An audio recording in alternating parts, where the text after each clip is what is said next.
Hello. This is the first of what I am going to call a weekly Wednesday Faith Blast. Over the next number of Wednesdays, I'm going to be reading a psalm and sharing some ideas and thoughts about how we could apply that psalm to living in these times of uncertainty. The Psalms were written to teach theology, the things that we know about the nature of God.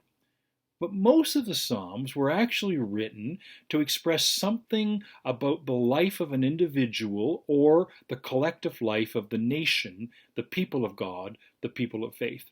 Written when people were experiencing illness or bereavement, the loss of a loved one. In fact, to this day, we still use Psalm 46 at a funeral service. God is our refuge and strength, a very present help in times of trouble. Written when people were experiencing personal failure or facing natural disaster or dealing with broken relationships or the threat of a foreign invasion, the enemy. In our times, obviously, that enemy is this COVID-19 virus. These Psalms are written to face and address the reality of life, the experiences of the now. These Psalms of hope and assurance, reminding us ultimately that God is with us in all things. Today I'm going to share with you Psalm 46. It was actually originally written as a form of celebration and rejoicing. The people of Israel had been delivered from yet again the threat of another foreign invader. And so these words were written to assure the people that God had been with them and that God would continue to be with them. Over time, this psalm has shifted from being about celebration to being a psalm that is used in the midst of adversity, times of uncertainty and difficulty. These kinds of moments. This psalm is structured in three sections. The first one deals with and alludes to the idea of chaos and natural disaster.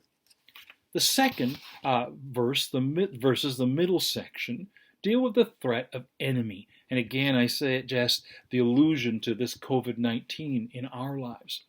And the final verses are a reminder of what God has done in the past as an assurance of what God will do in the present and in the future.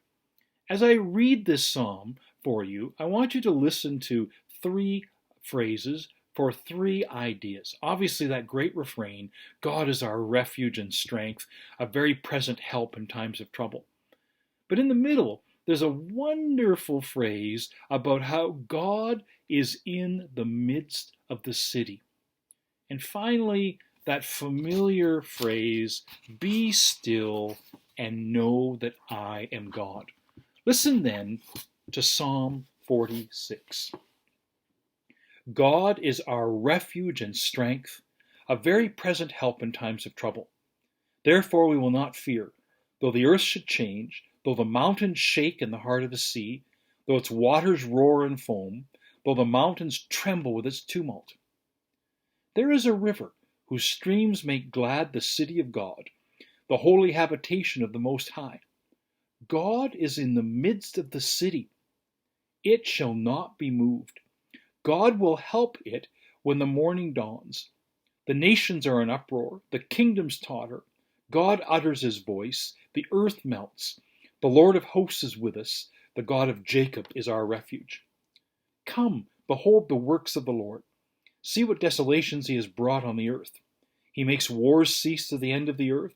He breaks the bow, shatters the spear. He burns the shields with fire. Be still and know that I am God.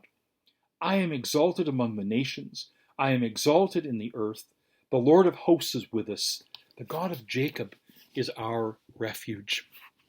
Three ideas there, briefly, to wonder about and to apply to these times in our lives. First of all, that great refrain, God is our refuge and strength, a very present help in times of trouble. Yes, God is a God of the past, and we have this great hope of the things that God will do in the future.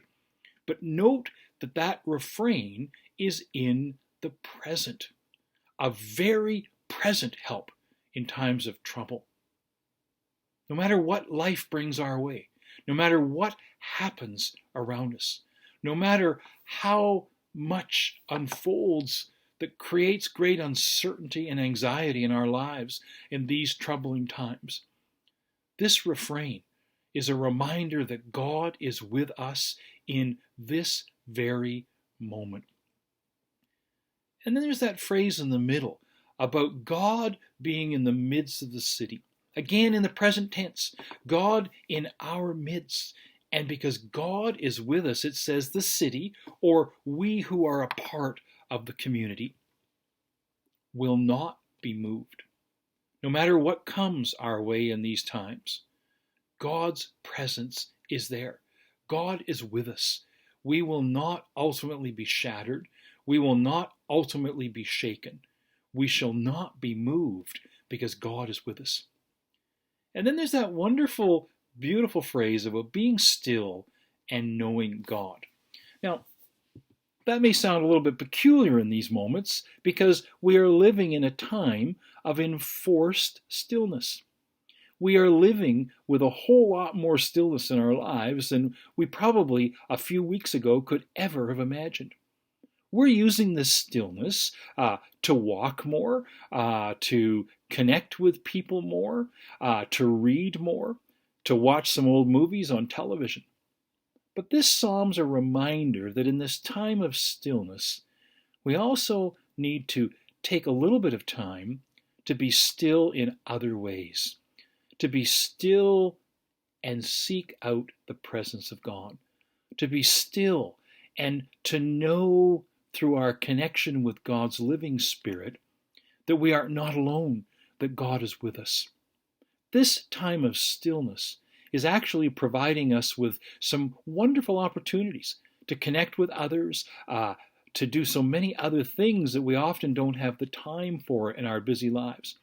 It's also opportunity to be still and know God, to be still, to reflect on the presence of God's Spirit, to seek out the Spirit of the risen Christ in our lives, to go deeper in our faith, to be still in ways that will allow God's Spirit to reach out to us and embrace us and assure us and give us hope in these troubling times.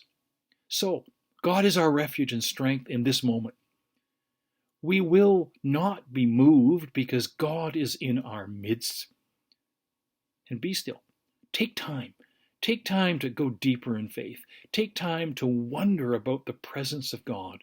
And in doing, may you experience more profoundly God's presence, God's hope, God's assurance. May God bless you and watch over you and keep you this day and in the days to come. Amen.